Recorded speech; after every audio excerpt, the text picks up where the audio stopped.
안녕하십니까. 안녕하세요. 저는 영화 아이의 프로듀서를 맡은 김인혜라고 합니다. 반갑습니다. 오늘 제가 두 번째 진행을 보는데 다소 조금 어색하더라도 잘 부탁드리도록 하겠습니다. 그럼 두 분 인사 먼저 드릴게요. 안녕하세요. 영화 아이에서 영채 역을 맡은 유연경입니다. 반갑습니다. 생각보다 많이 와주셔서 너무 감사해요. 안녕하십니까. 영화의 연출을 맡은 김현탁입니다. 금요일 날 어렵게 시간 내주셔서 정말 감사합니다. 감사합니다. 오늘 저희가 마지막 쥐비예요. 그래서 이렇게 많은 분들 오셨는데 골고루 많은 질문들이 좀 나왔으면 좋겠습니다. 네. 거리낌 없이 궁금한 거 있으시면 언제든지 손을 들고 크게 이거 마이크가 지금 코로나 때문에 못 돌아가는 상황이어서 앉은 자리에서 손 드시고 크게 말씀해 주시면 감사하겠습니다. 그러면 혹시 제일 처음으로 하실 분이 없으실 것 같아서 제가 먼저 질문을 조금 몇 개 준비해 봤어요. 뭐 여기 오신 분들은 많이들 아시겠지만 제가 항상 궁금한 게 있었거든요, 선배님. 너구리 라면을 왜 좋아하시는지 그 이유에 대해서 좀 항상 궁금해가지고. 네. 오동통통 쫄깃쫄깃한 면발 다른 면들보다 네. 면발이 좀 굵고 이게 너무 맛있고 또 옛날부터 항상 너구리를 먹었던 기억이 있는데 저희 소품에 이렇게 무슨 라면 즐겨 드시냐고 먼저 물어봐 주셔가지고 감독님이 이렇게 고집 부리지 않으셔서 너무 감사해요. 육개장 먹으라고 할 수도 있는데. 그렇죠. 네. 선생님 개인적으로 어떤 라면 좋아하시는지? 왕뚜껑. 왕뚜껑이요? 네. 왕뚜껑. 저희가 오늘 약간 그 네. 토크쇼 컨셉으로 네. 하기로 해가지고. 너무 네. 집이 이렇게 항상 진행하시는 분이 있는데 PD님이 대한극장에 이어서 또 두 네. 번째로 네. 집이 하시는데 첫날 처음에 하셨을 때 되게 긴장을 많이 하시더라고요. 네. 그래가지고 지금 오늘 좀 긴장을 풀어드리기 위해서 좀 재밌게 잘 해보도록 하겠습니다. 마지막 집이니까 여러분들도 조금 신나게 질문을 해주셨으면 좋겠습니다. 네. 혹시 또 궁금하신 거 있으신 분들 계시면 자리에서 손을 들고 한번 얘기를 해주시면 감사하겠습니다. 네. 안녕하세요.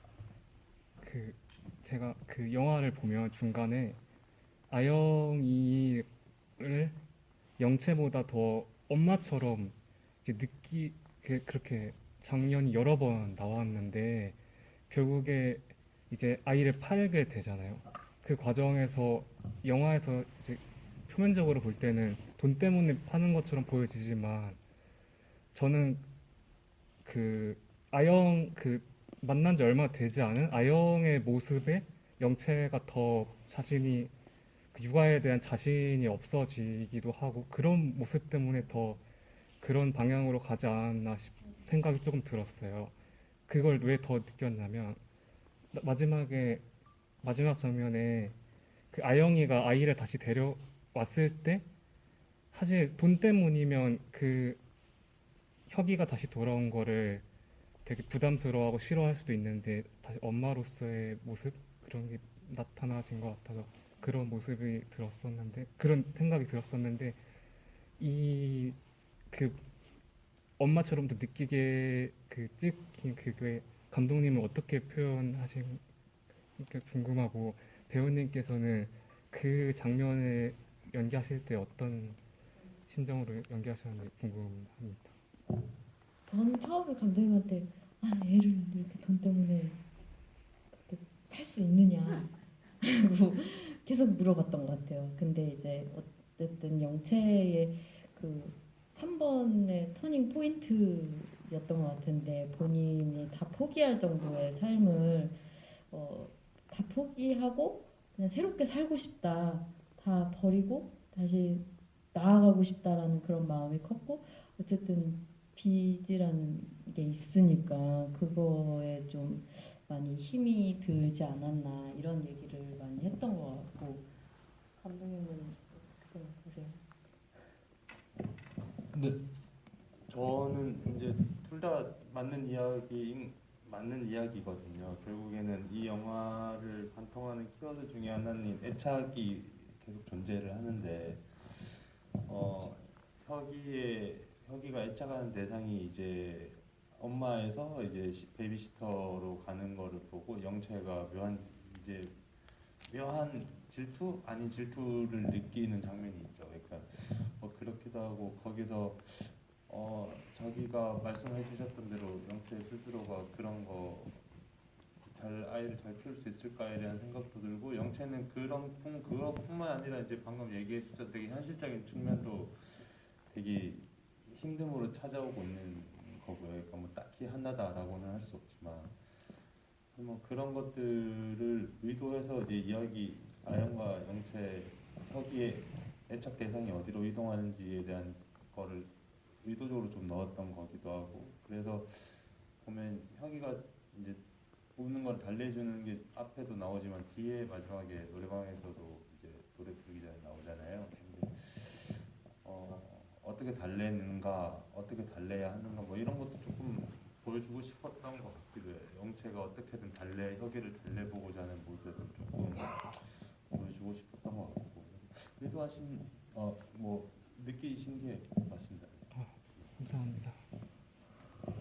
여기에 좀 더 이어서 저도 이제 뭐 추가로 좀 질문을 두 분께 드리자면 제가 봤을 때 영채는 이런 어떤 아픔을 숨기고 이렇게 극단적인 어떤 선택도 하려고 하고 이렇게 살아가는 인물이지만 제가 본 영채는 그 아픔을 약간 위트로 승화시키는 듯한 느낌이 있어서 저는 그게 활력을 불어넣는다고 생각을 했거든요. 영채 캐릭터 자체가.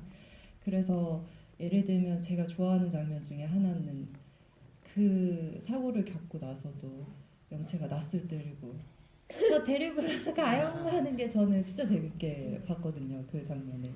예를 들면 그리고 또 거기에 이어서 자평 선생님 얘기 한참 하면서 이제 아영이를 이제 보내는 이제 마지막을 고하는 이런 장면들이 있는데 그래서 저는 두 분이 시나리오 디벨롭을 할 때 이런 아픔도 있고 이런 어떤 위트도 있고 두 분께서 어떻게 상의하시면서 캐릭터를 만들어갔는지 좀 궁금하더라고요. 근데 사실 그 막 대리불러서 먼저 갈게요 그 대사는 진짜 대본에 있었잖아요.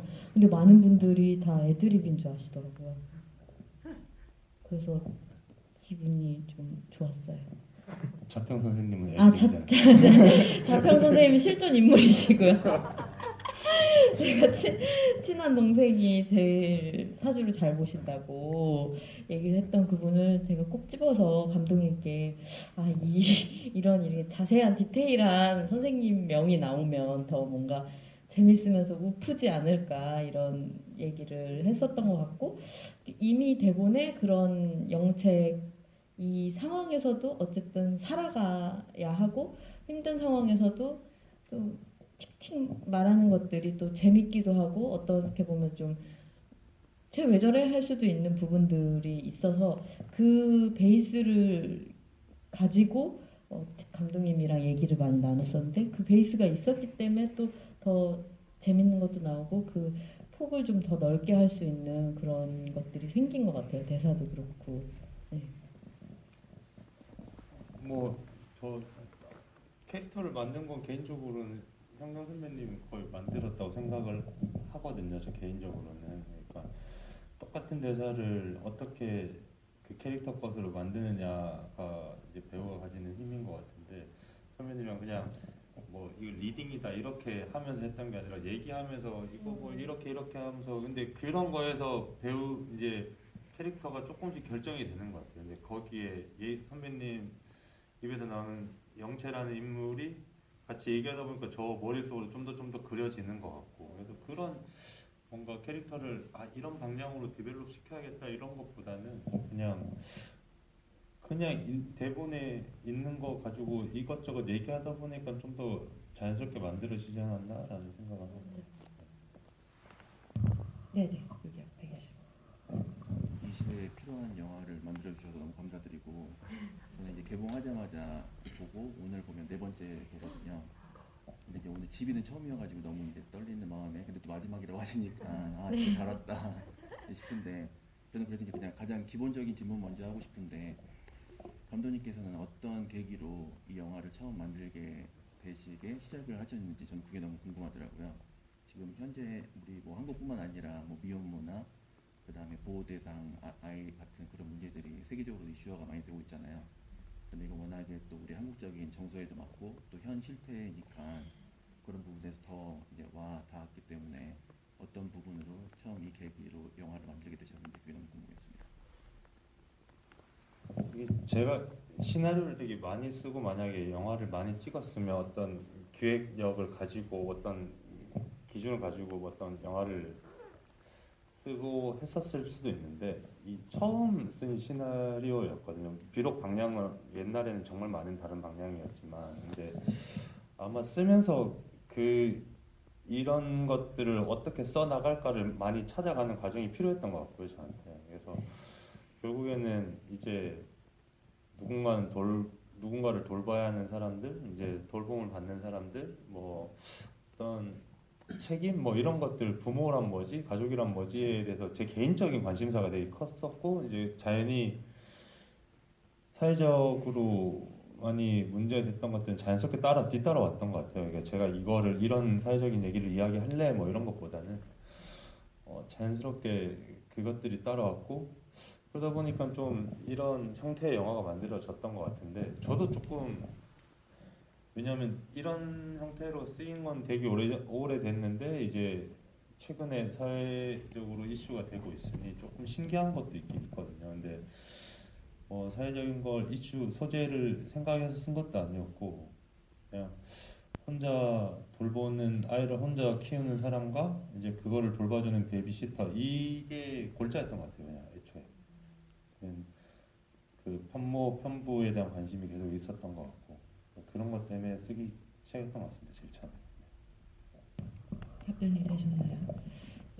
그 제가 또 여기 이어서 또 질문을 좀 드리면 베이비시터 준비를 많이 해오셨네요. 제가 지난번과는 다르게 준비를 좀 열어가지고 네, 지난번에는 네. 제가 질문을 하고 많이 했었는데 이렇게 질문을 많이 네네. 해주셔서 제가 너무 또 감사합니다. 예. 네, 흐름에 맞게 질문하려고 예. 제가 몇 가지 아. 준비를 해놨어요. 네, 감동적이네요. 감사합니다.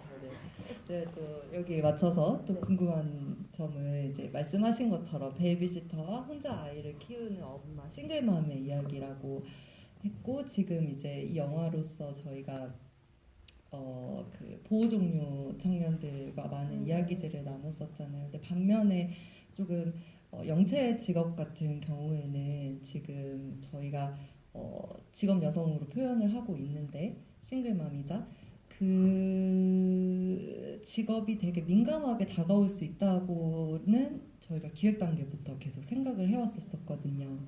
근데 그럴 때 이제 연출하실 때 특별히 그런 지점을 그래도 계속 그런 이야기들을 많이 들으셨을 것 같아서 혹시 특별히 신경 쓰신 지점들이 있는지 좀 궁금합니다. 뭐 특별히 신경 썼다기보다 신경 썼죠. 예. 왜냐하면 저 스스로도 왜 이런 직업을 특정했을까에 대한 고민을 많이 했기 때문에 애초에 같이 얘기했잖아요. 그러니까. 근데 이제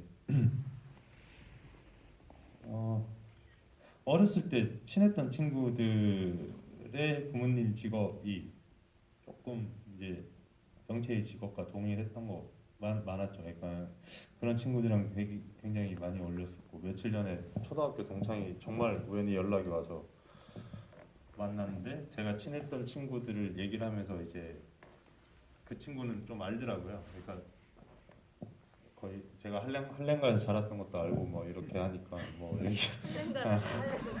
미국 출생이에요. 네, 뭐, 네. 저희 어머니가 옷가게를 하셨는데 이제 거기에 대부분 이제 단골 손님으로 찾아오시는 분들이 이제 영체와 직업이 동일하신 분들이었고 그 친구들의 자녀분들, 그 단골 손님의 자녀분들과 제가 자연스럽게 되게 자주 어울릴 수밖에 없는 상황이 있었거든요. 그래서 항상 어렸을 때도 뭔가 엄마랑 같이 외상값 받으러 술집에 제가 부담스럽기 때문에 현실이랑은 좀 안 맞을 수 있는 것들이 있는데 조금 감안하고 갔던 것들도 있고 그런 것들은 좀 수기나 이런 것들을 통해서 좀 많이 매칭시키려고 하고 인터뷰도 스스로는 좀 많이 못했지만 이제 주변의 지인들한테 물어서 조금 사실관계 확인은 좀 많이 하고 했던 건 있었던 것 같습니다.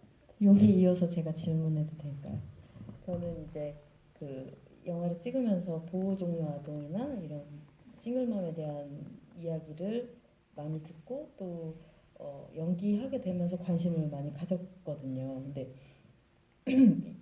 사실은 이런 이 어떻게 보면 사회 소외계층의 사람들 혹은 또 우리가 알고 있는 뭐 사람들의 이야기가 아닌 잘 알고 있는 사람들의 이야기가 아닌 다른 사람들의 이야기를 좀 다양하게 하실 마음이 있으신지 한국의 캔로치가 되실 마음이 있으신지 궁금해요 진짜로. 감독님 저는 한국의 캔로치가 됐으면 좋겠어요 감독님. 굉장히 부담스러우실 것 같은데 다 차기작 나이가 들어도 할아버지가 되어서도 이렇게 그런 분들의 이야기를 다룬 영화들을 많이 만들어내실 생각이 있으신지. 뭐 제가 깜냥만 된다면 뭐 이런 거 같아요. 어떤 이야기를 쓰고 싶다 이렇게 제가 알고 쓰는 게 아니라 그냥 쓰면서 아 나는 이런 이야기를 쓰는 사람이구나 아직 찾아가는 과정에 있는 것 같아서 이렇게 회피하도록 하겠습니다. 캔로치는 한국의 캔로치 기대했는데. 할게요. 네, 해주세요. 네. 노력해 보시는 걸로. 네, 네네. 말하면 이루어진다. 네, 캔로치. 한국의 캔로치 김현탁 감독님이십니다. 논란. 논란, 태도 논란 생기. 네, 아유 괜찮습니다. 네. 혹시 또 다른 궁금하신 네네. 좀 단순한 질문일 수 있는데 그 영화 아이를 검색해 보면 그 영문 제목이 알파벳 I로 되어 있거든요. 이게 어떤 의미가 있는지 좀 궁금합니다. 원래는 아이는 아니었는데 고민하던 중에 이제 아는 김 감독님이 이제 아이 하면 어떠냐라고 해주셨는데 결정하게 됐던 거는 캐릭터를 이야기를 다 쓰고 난 다음에 결국에는 두 인물이 서로 만나기 전까지는 각자 자기가 스스로 잘 살아보려고 하는 인물이라고 생각을 했거든요. 여기 등장하는 모든 인물이 다 주체성을 좀 가지길 바랬었고 근데 그렇게 살아가는 게 얼마나 쉽지 않지라는 것들을 얘기를 하고 있으니 조금 아이라는 알파벳이 잘 어울렸던 것 같아요. 그래서 자연스럽게 그냥 아이라고 하자라고 결정을 했습니다. 네. 별 큰 막 그런 건 왜냐면 아영이도 결국 자립이라고 하죠. 보호종료 친구들이 이게 자립을 해야 되는 상황이 오는 거고 영채도 홀로 아이를 키워야 돼서 버텨내야 되는 사람이고 그래서 조금 그 캐릭터 두 주인공의 캐릭터성과 알파벳이 좀 닮아 있지 않나라고 많이 생각했어요. 그 라디오 나갔을 때 어떤 분이 사연 주셨는데 영화 아이의 진짜 아이의 모습인 아이가 있고 또 말씀하신 것처럼 알파벳 아이 나에 대한 게 있고 아이 눈 아이도 얘기를 해주시더라고요. 그러니까 서로가 바라봐준다 뭐 이런 의미로 본인은 해석을 했었다고 라디오에서 그래서 너무 좋은 얘기인 것 같아서 감독님이 그렇게 생각하셨다고 얘기하고 다니세요.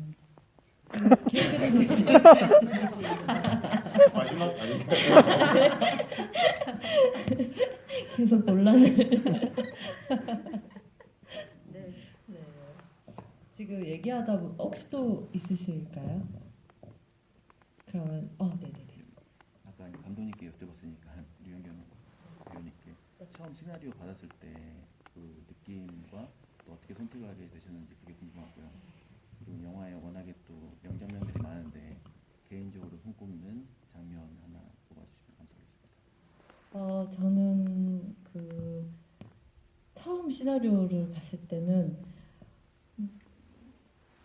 그냥 너무 마음이 따뜻해지더라고요. 이 상황들이 너무 안타깝고 힘들지만 뭔가 괜찮을 거야라는 생각이 들었어요. 그래서 그 괜찮을 거야라는 생각이 이 영화를 더 크게 지배했던 것 같아요. 그 시나리오 자체에서. 그래서 그 마음이 들게 영화를 찍었으면 좋겠다라는 생각이 들었고, 영채라는 캐릭터도 사실 저랑 어떤 지점에서 비슷한 게 좀 힘들고 아픈 구석이나 뭐 마음들을 좀 있지만 누구나 다 그런 삶을 살고 있고 힘든 사람들이 있어 하면서 자신의 삶을 그냥 꿋꿋이 살아가고 또 편견에 맞서서 그냥 뭐 모른 척하면서 또 살아가고 그런 모습들이 되게 멋있게 보이기도 하고 저랑 비슷한 면이 또 있는 것 같다는 생각이 들어서 좋았고요. 시나리오를 보면서. 그리고 아까도 감독님께 말씀드린 것처럼 보호종료 아동이나 이런 싱글맘에 대한 마음들이 사실은 그렇게 깊게 들여다보지 않잖아요. 근데 잘 들여다볼 수 있는 계기가 됐었던 것 같고 또 감독님이 그런 사람들의 삶을 굉장히 뭔가 편견의 눈이 아닌 그냥 우리 다 같이 이렇게 사는 거야 라고 이렇게 시나리오 자체에도 그게 묻어져 있었어요. 근데 그 지점이 제일 좋았던 것 같아요. 찍으면서도 그렇게 느꼈고 또 영화를 보면서도 그렇게 느껴서 감사합니다. 그리고 명장면 다 너무 장면들이 좋잖아요. 근데 아무래도 아영이랑 처음 만나는 장면이 뭔가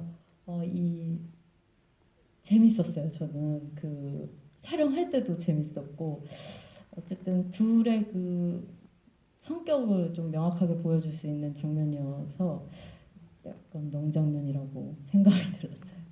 그리고 이 영화 보신 분들은 아시겠지만 마지막 장면이 진짜 좋잖아요.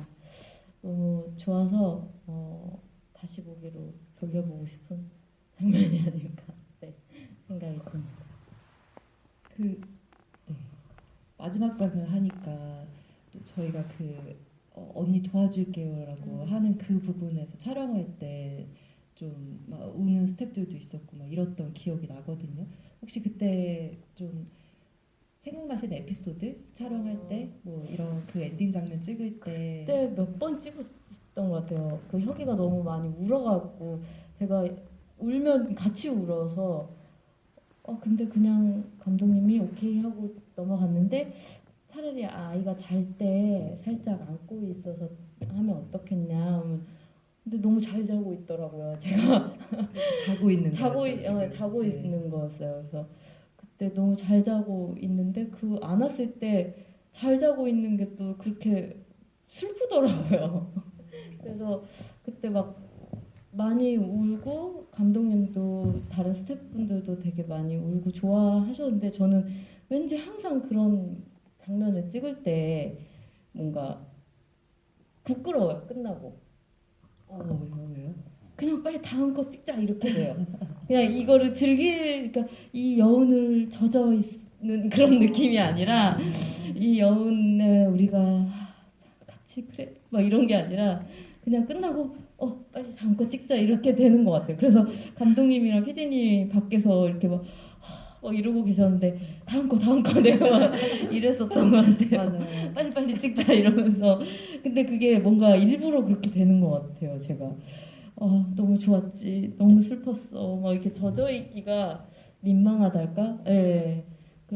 그 시사회 오셨을 때도 그렇고 다른 일반 관객분들하고 만났을 때도 막 이렇게 너무 감사하고 이렇게 그렇게 얘기해 주셔서 좋았는데 빨리 다른 사람에게 추천해 이 영화를 막 이러면서 그냥 넘어갔던 부끄러움이 많으신 거 모르겠어요. 그런 장면 그러니까 이게 되게 저한테는 굉장히 특별한 순간이거든요. 그렇죠. 연기를 할 때 그런 감정이 샘솟는 부분이 너무 특별한 순간이고 막 주체할 수 없는 순간이거든요. 너무 감사한 일이고 근데 이거를 너무 좋았지 막 이렇게 말하기가 너무 너무 민망한 거예요. 그래서 감독님도 너무 좋았어요 하면 네네 이러면서 이렇게 도망가고 막 이랬던 것 같아요. 네. 생각해보니까 진짜 그런 적이 많은 것 같아요. 네. 떠올려 진짜. 생각해보니까. 네. 그래서 감독님이 뭐 좋았고 막 이렇게 얘기하면 네네네 이러면서 넘겼던 것 같아요. 그러면 안 될 것 같아요 이제. 오해하시는 분들도 있더라고요. 그러니까 제가 그렇죠 너무 좋았죠 이래야 되는데 그쵸 여러분 너무 좋았죠. 다음부터는 조금이나마 그렇게 말할 수 있는 아니, 사람이 되도록 선배님 성격대로 하시는 게 네. 제일 멋있을 것 같아요. 네. 다 오해를 응원합니다. 네, 오해하지 말아주시면 네네네. 네, 그 감사합니다. 오해라고 꼭 얘기해. 네. 해드릴게요. 네. 또 다른 질문. 네 저희. 피디님께 질문이 있는데요. 피디님께 질문이 네. 있는데요. 그 영화 감독님하고 시작하실 때부터 같이 하셨고 완성도 하고 네. 이제 개봉돼서 관객들도 만나셨는데 처음 생각하실 때 기대했던 것과 네. 영화 완성된 걸 봤을 때 네. 그리고 지금 이제 관객들 반응까지 네. 이제 느끼셨을 때 좀 신경들이 어떻게 좀 달라지셨었는지 아 그런 것들 한번 듣고 싶습니다. 솔직하게 대답해야 될까요? 그럼요. 제가 지금 여기 자리에 앉아 처음 질문을 받아봐가지고 굉장히 떨리네요. 이 질문을 받는 게 굉장히 떨리는 일이군요. 일단 그 처음에 기획했을 때는 이제 저희가 되게 작은 이제 정말 작은 독립 영화로 이제 이 영화를 기획을 하고 있었어요. 그러다가 그때는 이제 어떻게든 찍자 막 이런 이제 약간의 희망을 가지고 있었죠. 그러다가 이제 이 감독님이랑 계속 이 이야기를 발전시켜 나가면서 그리고 점점 주위에 저희 이야기들을 응원해 주시는 분들이 많아져서 저희가 이제 좋은 배급사도 만나고 저희 제작사 분들도 만나고 해서 이제 영화를 이렇게 크게 개봉을 하게 됐을 때 그리고 선배님들과 저희 향기 씨도 그렇고 선배님도 연매라 선배님도 그렇고 향기 선배님도 그렇고 이런 좋은 배우분들과 같이 하게 된다는 걸 알게 된 이후로는 갑자기 꿈에 부풀어서 이제 막 하늘을 욕심이 나기 시작했어요. 우리 영화 진짜 잘 되겠다. 진짜 잘 되겠다. 우리 영화 최고다. 이런 영화 진짜 최고다. 그래서 이렇게 생각하다 영화가 이제 딱 편집이 끝나고 나서는 이거 많은 분들한테 공감을 얻을 수 있겠다. 이런 생각을 진짜 많이 했었었거든요. 근데 그런 부푼 꿈에 조금 안타깝게 이제 코로나라는 시국에 많은 분들께 많이 다가가지 못한 것 같아서 조금 아쉽긴 한데 저희 이제 안방극장으로 찾아갈 테니까 많이들 응원해 주셨으면 좋겠다라는 이 심경의 변화가 이렇게 좀 있었습니다. 그 결국에는 네네. 좋은 영화는 결국에 많이 봐주시고 그쵸. 나중에 또 역주행 이렇게 계속 브레이브걸스처럼 오래 을 한번 노려보도록 그쵸. 아이를 네네네. 통해서 올해 누군가한테 좋은 영화로 기억되는 영화였으면 네네. 좋겠다. 뭐 맞아요. 이런 이제 소박한 바람을 갖고 있습니다. 네. 감사합니다. 또 질문 있으신? 네네네. 감독님께 질문드리고 싶은데 그 아영이가 파양 얘기를 할 때 굉장히 감정이 격해져서 얘기를 하는 장면이 나오는데 이제 아영이의 과거 얘기는 전혀 나오지 않으니까 저는 아영이가 파양의 경험이 있어서 그 혁이를 데려오기까지 과정에서 굉장히 그렇게 행동을 하지 않았나 생각이 들어서 혹시 그 설정 과정에서 그런 설정이 있었는지. 네, 맞습니다. 그러니까 이 캐릭터의 전사를 영화 내에서 이제 좋은 플래시백을 써서 이제 보여주는 방법도 있지만 우리 영화의 스타일과 형식을 봤을 때 좀 결이 안 맞다고 생각해서 영화를 진행시키면서 이제 캐릭터의 이제 과거, 전사 이런 것들을 자연히 좀 드러나게 해주고 싶다라는 것을 많이 생각을 했었거든요. 그래서 그런 전사를 드러내는 대사가 언제 관객들한테 전해지고 언제 캐릭터의 변화에 조금 도움이 될 수 있을지 그 지점을 찾는 것도 조금 저한테는 중요했었어가지고 근데 맞습니다. 이제 그런 영채가 이제 화장실에서 아영이한테 얘기하는 장면이나 그 변호사랑 술 먹으면서 얘기하는 장면에서 조금씩 영채의 과거도 나오고 이제 친구들이랑 있으면서 자연스럽게 아영이가 뭐 게임을 통해서 아영이가 골고에서 어떻게 자란 아이였는지,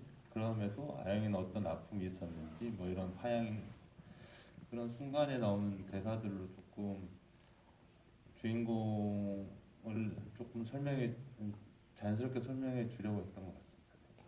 감사합니다. 다 보시는 대로 같습니다. 맞을 수는 없습니다. 전사하니까 제가 또 이거 네. 기계 같은. 아, 제가 카테고리별로 질문을 준비해놔가지고요. 네. 카테고리 이 질문이다 하면 지금 준비 전사하는 카테고리가. 아니 그 다름이 아니라 저희 그 현숙 캐릭터 있잖아요.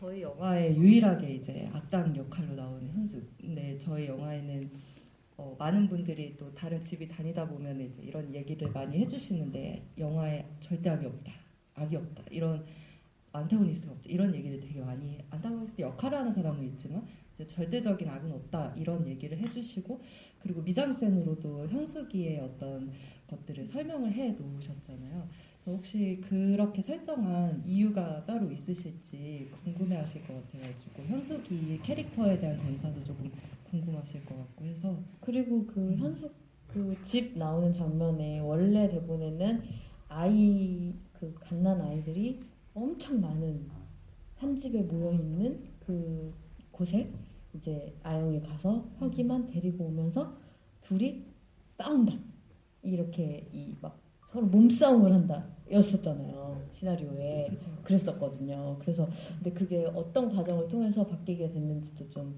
알려주시면 좋을 것 같아요.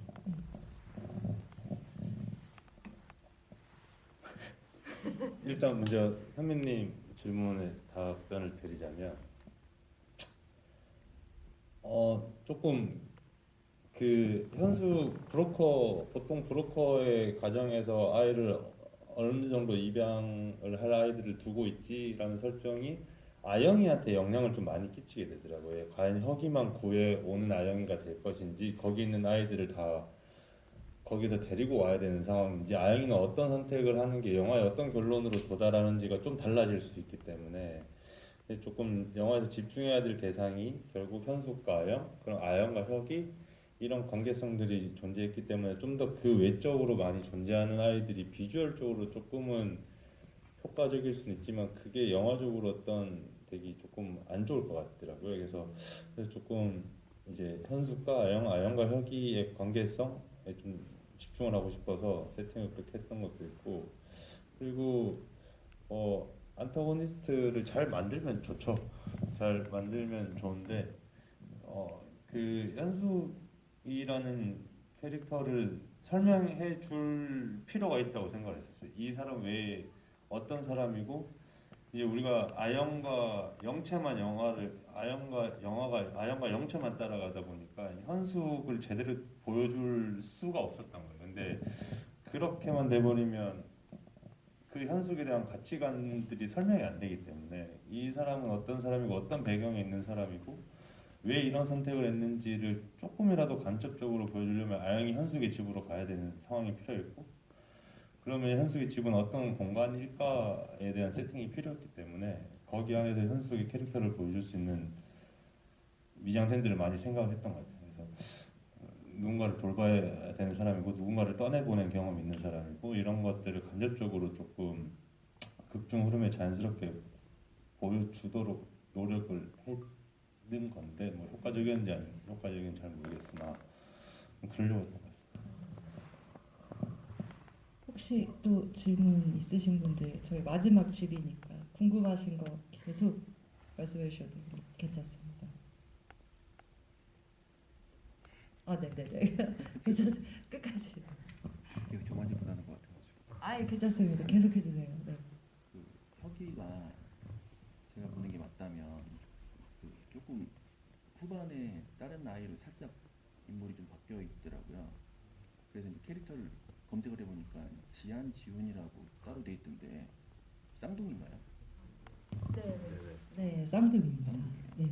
그래서 그냥 각자 촬영을 각자 따로따로 해서 앞부분과 뒷부분이 다른 아이 아니요 계속 바뀌었어요.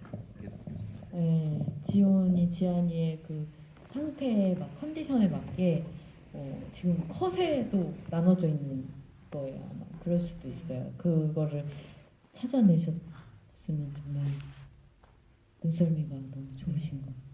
촬영을 하다가 살짝 성장을 네, 하신 거 실제로 아닌가. 네네. 걸리니까.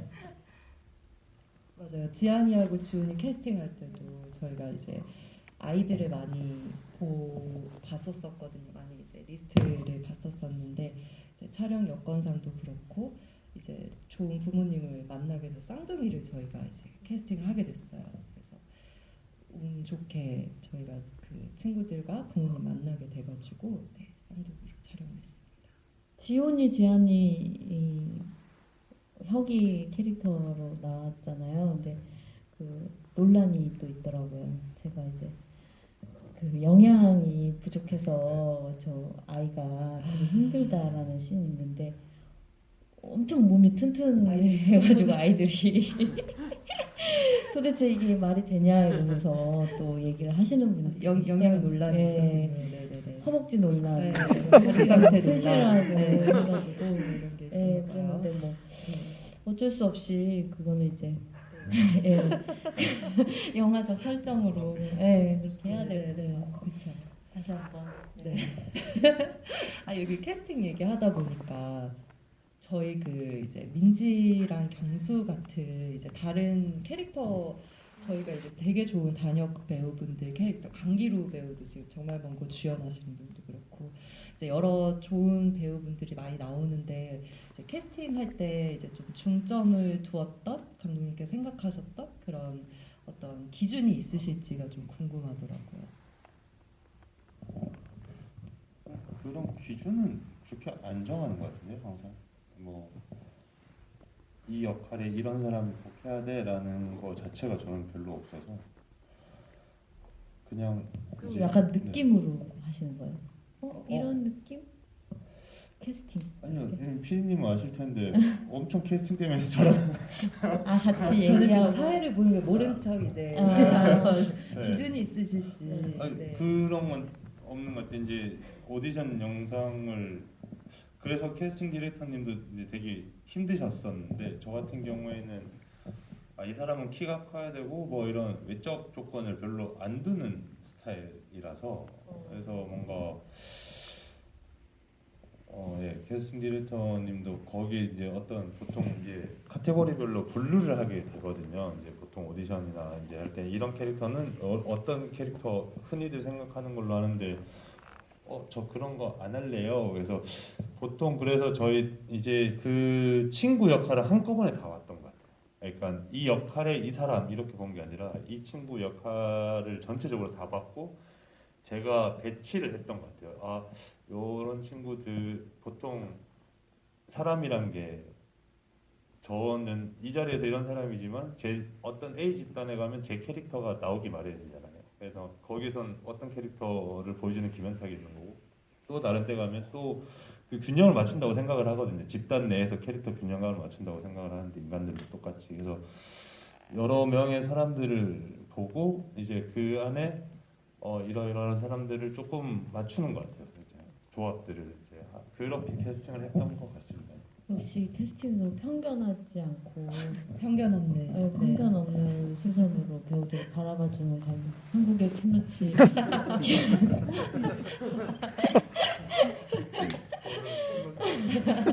죄송합니다. 네.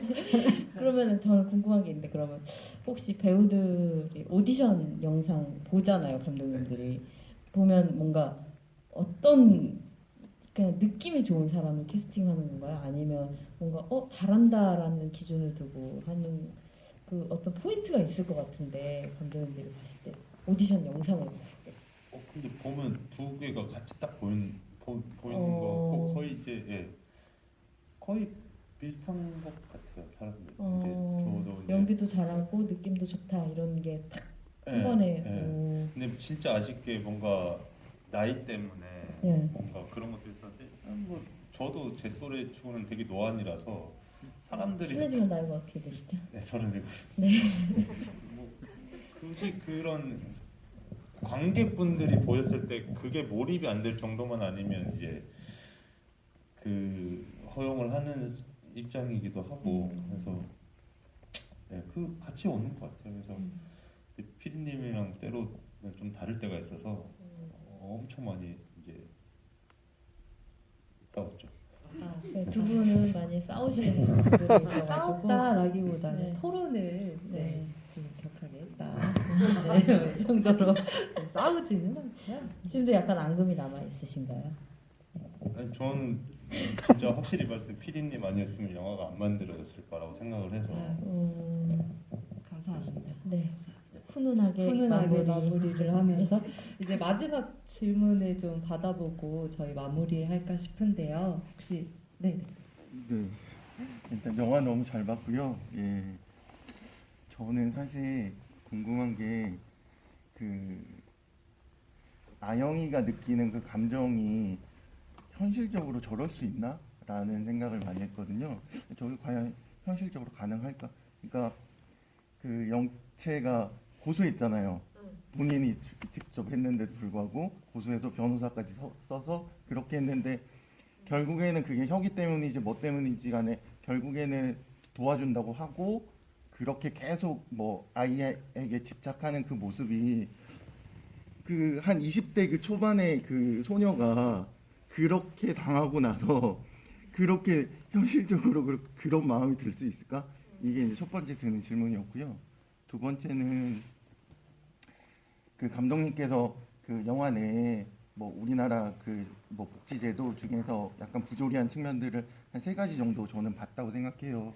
기초생활수급자가 이제 거절되는 거, 그리고 그 무용고자가 그 장례를 못 치르고 바로 화장해야 되는 거, 그리고 그 뭐죠?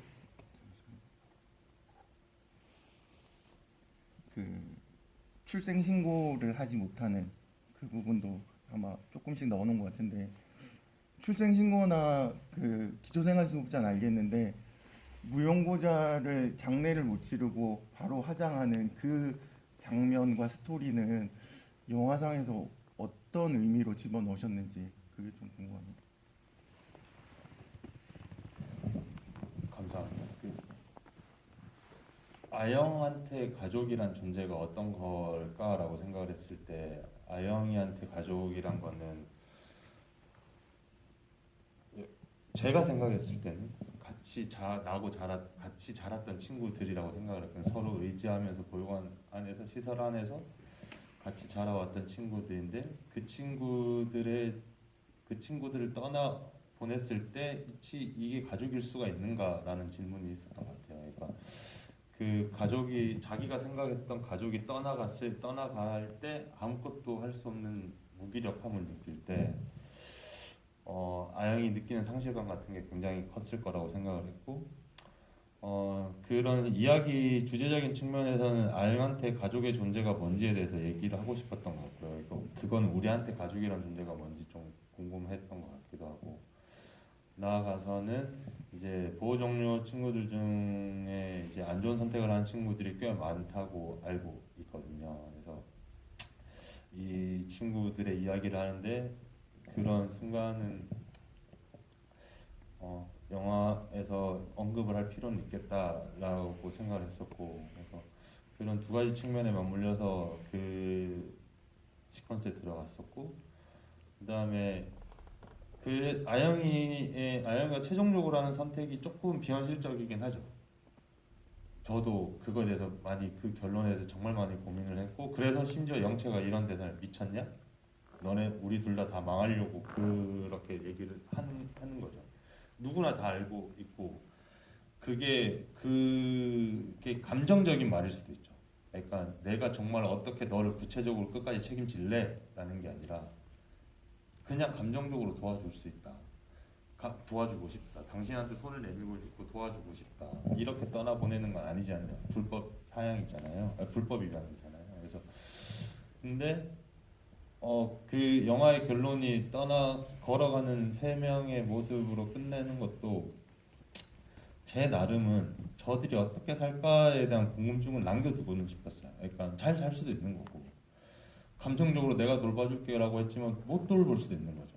또 똑같은 선택의 반복이 될 수도 있는 거고 근데 다만 아영이가 영채한테 손을 내밀고 영채가 그 손을 잡고 같이 걸어갔으면 좋겠다라고 제가 생각을 했던 것 같아요. 이 영화에서 변론이 많을 수도 있겠죠. 되게 파국이 될 수도 있는 거고. 근데 어떤 식으로 영화를 끝맺음할까라는 선택에 있어서 제가 지금과 같은 이제 결론을 내렸던 것 같습니다.